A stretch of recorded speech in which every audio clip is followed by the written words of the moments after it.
So today I'll be doing the Habits of Action weekly recap, and my objective is to do it in under 10 minutes. So if you don't mind, I won't be responding to comments until afterwards.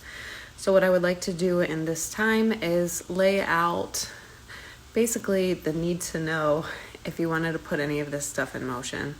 What's really cool to consider is that much of what you interact with, at least in the habitbook.com Patreon powered world, is subconsciously targeted. So you might not have to do anything except just let it be. So just by reading the material, it could very well change the way that you see the world. Hey Matthew, welcome. Okay, so hey Carlos. So I'm going to run through the recap for the Habits of Action protocol. This was a really difficult topic for me to bring forth because initially I was approaching it from a standpoint of like the way I used to, which basically was like, hey, you need to do something to get something. Like, don't worry, I'll help you change your body, get a new job, find love, etc., so that you can enjoy your life. And over the last, I think it probably flipped hardcore in the last 6 months. It's like, nah, no, it's here, and then it's here. So the protocol that I'm introducing, or that I introduced yesterday, is actually just to support that awareness, where we honor and acknowledge that action forward and growth are our natural states, and that the only thing that holds you apart from that is the misperception that there is something beyond you. So the protocol calls for us to first, let me see. Sorry, there's a little noise in the chat right now. I appreciate that, but if you don't mind. Okay, so step 1 of the protocol is to restore your identity. Remember who the fuck you are. So that basically means that you take a break from forcing yourself to do something and you ask why. Like, what's in it for you? Is it because you want to change how you feel? And even at a resource level, this is an interesting conversation to have with yourself. Like, why am I doing this? And if it's to change you or change how you feel, I would ask that you instead like check out from action and sit like this for a little while and ask, like, okay, what is it really? Like, what am I escaping? What am I not allowing? In step 2, we're scanning for myths to bust. So I recognize that this is sort of an abstract approach to projects. So really what we're talking about today are how do you get yourself to clean your closet? How do you get yourself to leave a relationship that's not healthy? How do you blah, blah, blah. And I'm starting out at a really metaphysical level. And I'm saying first, acknowledge that like what you seek is internal. The only Zen you find on the mountaintop is the Zen you bring up there. So have a good night, Matthew. Thanks for stopping in.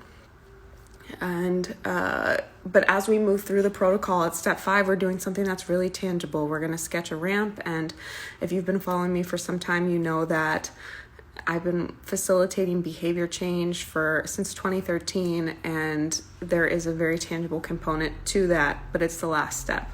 So step 2 is to scan for myths to bust, and I categorize myths into thing, or the task, self, and world. And a myth to me is basically an idea that you have about how things are that are different than reality in a way that prohibits you from taking action or enjoying what you're experiencing. And so a myth, for example, about a task, and I've been calling this task dysmorphia, will be like you might notice you're not doing something, and when you sit down and you have a dialogue with yourself, you might find that the reason that you're resisting doing that is you anticipate it to have a high energy demand. So you expect avoid it. It doesn't register mentally as something that would be comfortable or fun for you. Another myth you might have about yourself is that you're lazy or you don't follow through.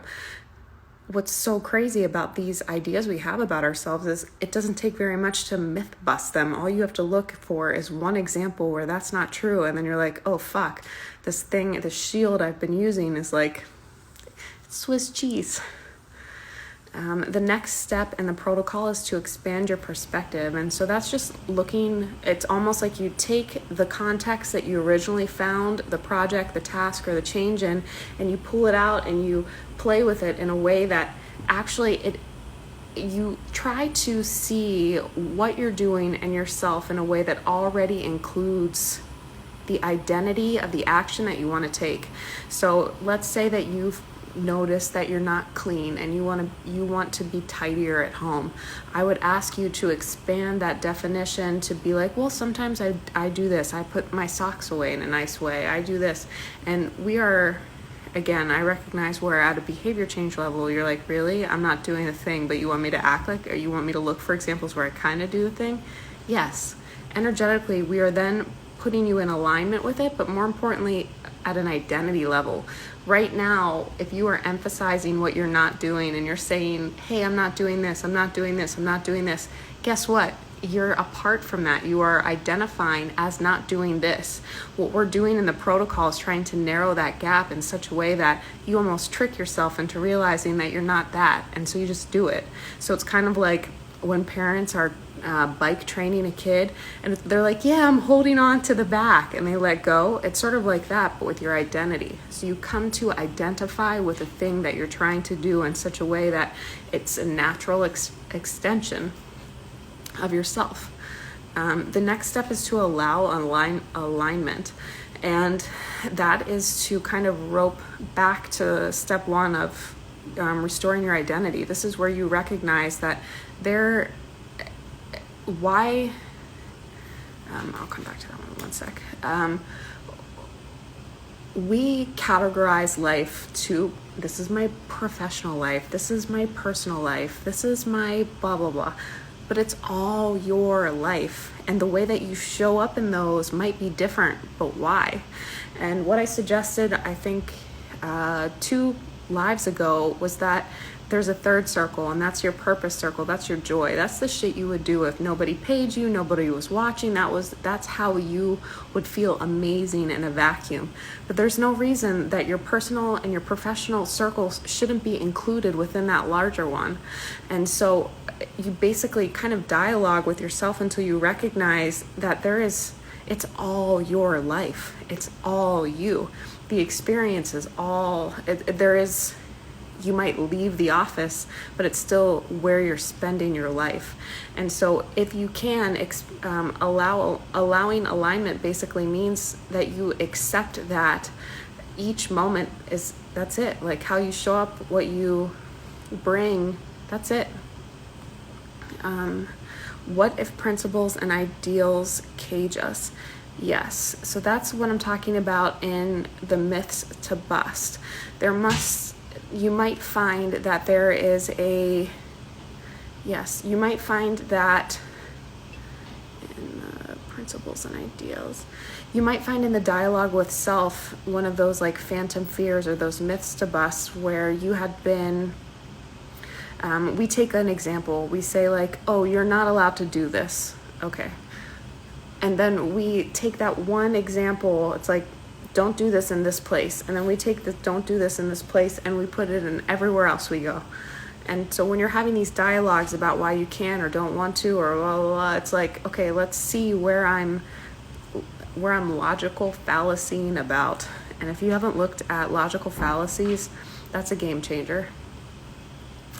Step 5, did I answer your question? Step 5 is sketch the ramp. And this is the most exciting part. This is where we take the action that you want to do. So if somebody has an example, that's great. I'll use that. Otherwise, I think exercise and nutrition are pretty easy ones for me to do. So the ramp is basically your plan to go from 0 or 2 miles per hour, you're not doing it at all or very much, and to slowly, like 3 miles per hour is your target, then maybe it's 2 miles per hour, then it's 5, and then it's 6, and then oh fuck, like now I'm going 60. So a ramp is a way to organize your mind so that you come to identify, like I was saying earlier, with the thing that you're trying to do. So it reduces the space between you and the action you're trying to take or the behavior you want to adopt. So before you sketch your ramp, the first thing, I suggested this yesterday, so you actually might want to check that out because I'm doing a quick 10-minute recap. I'm not going to go into the ramp mechanics, but the pre-ramp mechanics, but the actual ramp mechanics are super fun. Where's the pen? You basically set a really teeny tiny, the lowest bar ever, and you plot your low bar across a series of days. And so let those circles be Monday, Tuesday, Wednesday, Thursday, Friday, and maybe you have like a 2-minute, they're 2-minute circles. So let's say that what you're trying to do or what you've been putting off is writing your book. Maybe you've got this great book inside of you and you always know that you should be working on it, but you're not. What could you do? For 1 week, give yourself these 2-minute circles, and maybe on Monday you do it and you're like, oh cool, I'm changing my life, I've done it. But maybe Tuesday you don't, and then Wednesday you don't, and then Thursday you like feel bad about it and you're like, oh, I guess I can't. And then Friday you're like, okay, I'll try. The secret to the ramp is to let everything be data without emotion. So what I'm asking for you to do here is to look at your success and your misses almost like you are a heat-seeking missile. So it's like you're just trying to get, like, you want to allow yourself to use all of that information to understand what allows for you to do this easiestly. So on Monday I did it, I would look and say like, okay, how was my world set up? That was a natural next step for me. What was I thinking? What were the things that were important to me that day that I made that a priority, or I allowed that for that to happen? And then on the days that didn't happen, you just let it be. You're like, okay, I didn't do it. Is there any info there for me? Great, I'll use it. If not, no. And what's crazy about this is you might close out the week and look at it like you failed. You did 4 minutes on your book. But is that more than you were doing last week? Is that more than you did last month? So this is kind of what I'm saying. You lower the bar so that it's pretty much impossible. You would trip over it just walking. But that allows for your identity to shift in such a fashion that you start to look forward to being and doing the thing because you think that's what you are. You're like a writer now. You wrote for 4 minutes this week. You're a writer. And effectively you just do this until the space between you and the task closes. So that is the ramp discussion, and I will go into that in greater detail in later months. All of this material is available on patreon.com/habitbook, and I released a meditation and alternative sentences particular to this topic on Tuesday.